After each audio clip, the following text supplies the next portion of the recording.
aadi aada u mahadsantihiin banaanbaxa iyo wanaaga meeshaan iskugu soo baxdeen dulmiga ka dhacay jaziira aadi aada ugu xunnahay sababtu madaxweynaha xasan sheekh maxamuud waa ogaay maalintii la sameynayay dawladda koonfur galbeed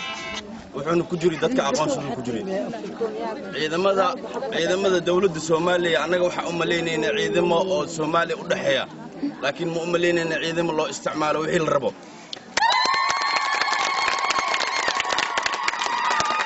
dawladda xasan sheekh maxamuud maamulna inay dhisto midna ay dumiso taas dawladnimo maaha dawladda xasan sheekh maxamuud dulmiga ay wado ama dadkan koonfur galbeed ay ku wado midna ma laga ogolaanayo marna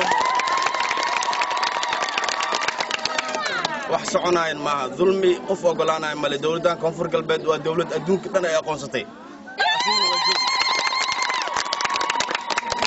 marka dawladda xasan sheekh maxamuud waxa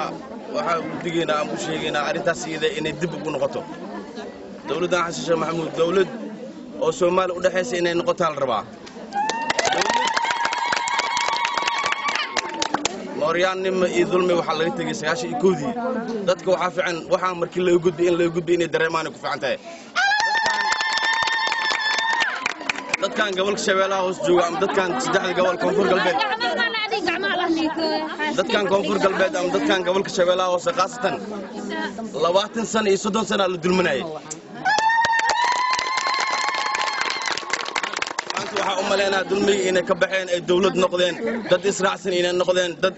oo rabaan inay dawlad noqdaan inay rabaan inay noqdeen dareemaya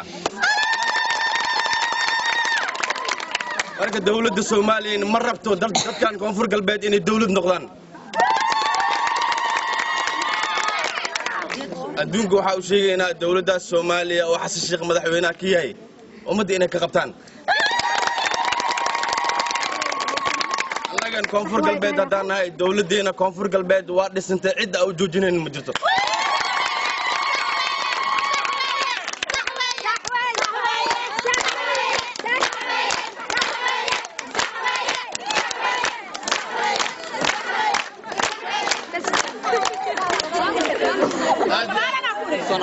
aadi aada u mahadsantihiin dawladdan koonfur galbeed waa dawlad dhisantay waa dawlad rabta inay shacabkeed wax u qabato cid alaal cidig soo jeestan anaga dhan hal meel ka nahay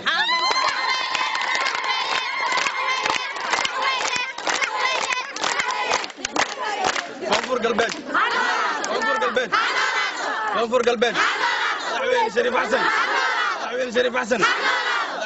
xasan shacabka koonfur galbeed Allahu akbar